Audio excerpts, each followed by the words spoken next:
नमस्कार बच्चों, आइए हम अगले एक्सरसाइज में चलते हैं। 3.5 में चलते हैं।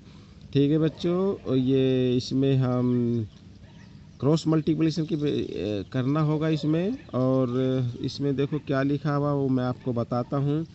विच of the following pair of linear equation, यहाँ पर लिखा हुआ है has unique solution, no solution और इनफाइनाइटली मैनी सॉल्यूशन। देखिए जो नीचे पेयर दिए हुए हैं, ठीक है, ये पेयर दिए हुए हैं, इधर आप देख सकते हैं। इनको हमें सोल्व करना होगा। पहले हमें ये फाइंड करना होगा कि ये इसके जो सॉल्यूशन निकलेंगे वो यूनिक सॉल्यूशन होंगे या नो सॉल्यूशन आएंगे या इनफाइनाइटली मैनी सॉल्यूशन आएंगे। ठीक है बच्चों, फिर आगे लिखा है, देखिए क्या लिखा है।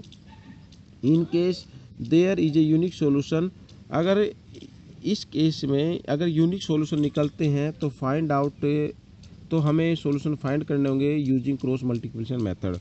तो क्रॉस मल्टीप्लिकेशन मेथड से यूज करके अप्लाई करके हमें ये फाइंड करने होंगे। ठीक है बच्चों, अब फर्स्ट क्वेश्चन इसमें लिखा हुआ, ये देखिए फर्स्ट क्वेश्चन है और यहाँ पर मैं इसको लिख लेता हूँ। देखिए बच्चों, मैं इसके यहाँ पर एक लिख लेता हूँ फर्स्ट पार्ट, ये देखिए सॉल्यूशन। ठीक है बच्चों, तो सबसे पहले लिखा हुआ x - 3y। ठीक है, हम कुछ इस प्रकार इसको लिखेंगे, -3 = 0 और सेकंड इक्वेशन है 3x - 9y और -2 = 0। ठीक है बच्चों, तो सबसे पहले ये मैंने इक्वेशन लिख ली है। अब सबसे पहले आपको इसमें लिखना होगा इसे ए बी सी मानेंगे, ए बी सी। ठीक है बच्चों, तो हम इसको लिख सकते हैं किस फॉर्म में, ax + by + c = 0। और नीचे वाली इक्वेशन को भी आप इसी प्रकार लिख लीजिए, तो आपके लिए बड़ा इजी हो जाएगा करना। ठीक है बच्चों, ये 1 ऊपर वाली इक्वेशन में जो ए बी है वो क्या है, 1 है, सी है, ये 1 है, और नीचे वाली इक्वेशन में जो ए बी सी है ये 2 आ जाता है। ठीक है बच्चों, तो हम इसमें लिखने वाले a1/a2, हम इसी कंडीशन से इनके निकाल सकते हैं कि ये इसके जो सॉल्यूशन है वो किस टाइप के होंगे। ठीक है बच्चों, अब देखिए यहाँ पर a1/a2 लिखा हो, यानी a1 यहाँ पर क्या है, 1 है।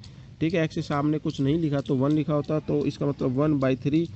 ठीक है, इक्वल, और ठीक है ये दिया हुआ है, यानी ये क्या है, ये देखिए मैं इसको दोबारा लिखना चाहूँ तो आप पहले ऐसे कर लीजिए, a1/a2।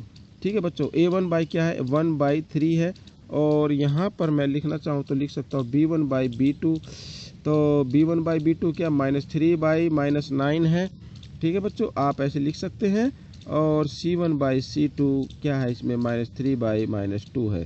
ठीक है बच्चों, हम इसको लिख सकते हैं। अब हम देख रहे हैं कि a1/a2 है 1/3। ठीक है, और इक्वल, हम इसमें सबको इक्वल करके चलेंगे तो -3/, इसको हम डिवाइड भी कर सकते हैं, 3 × 1 = 3, 3 × 2 = 3, 3 × 9, और माइनस से माइनस का साइन कट गया, तो ये आ गया 1/3। और C1 में है, ये मैं इक्वल का साइन लगा देता हूँ, माइनस से माइनस का साइन काट देते हैं तो 3/2 आ जाता है। ये देखिए माइनस का साइन काट देता हूँ तो 3/2 आ जाता है। तो एक कंडीशन में अगर साइन ना भी काटे तो भी चलेगा। अब देखें कि यहाँ पर दोनों इक्वल हैं और ये इक्वल नहीं आ रहा है, तो ठीक इसमें वही कंडीशन अप्लाई हो रही है, a1/a2 इक्वल है b1/b2 और इक्वल नहीं है c1/c2। ठीक है बच्चों, ये कंडीशन इसमें अप्लाई हो रही है। और ये कंडीशन होती है किस में होती है बच्चों, जिसके कोई सॉल्यूशन नहीं निकलता है। तो हम लिख सकते हैं this equation has no solution. ठीक है, यहाँ पर देखिए, दोनों को लिखना हो तो लिख सकते हैं, दोनों का लिख सकते हैं। ठीक है, दीज मैं फिर लिख देता हूँ, यहाँ पर देखिए आपको दिखाई दे रहा है, यस दीज इक्वेशंस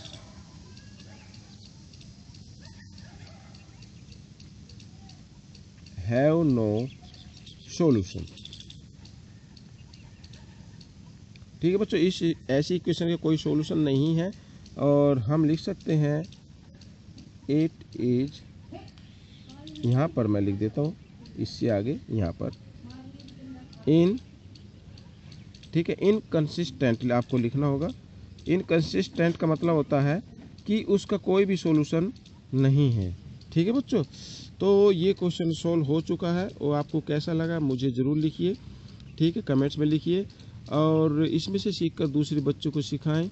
और यदि वीडियो आपको पसंद आए तो इसे ज़्यादा से ज़्यादा शेयर कीजिए, लाइक कीजिए, और मेरे चैनल को सब्सक्राइब कर लीजिए। ठीक है बच्चों, हाँ, और अंत में मैं एक बात आपको बताना चाहता हूँ। देखो बच्चों, अगर आप लाइक ना करें तो भी चलेगा, शेयर ना करें तो भी चलेगा, और सब्सक्राइब मेरे चैनल को ना करें तो भी चलेगा, लेकिन एक काम आपको करना है, वो बिल्कुल नहीं चलेगा। मेरे कहने के, मैं आपसे रिक्वेस्ट करता हूँ, मेरे कहने के अनुसार आपको अपनी क्लास में जो बच्चे ट्यूशन नहीं ले सकते, नेट का यूज़ नहीं कर सकते हैं या समझ में कम आता है, आपको उनको कोशिश करनी होगी कि उनको समझाएं, उनको अपने साथ लेके चले।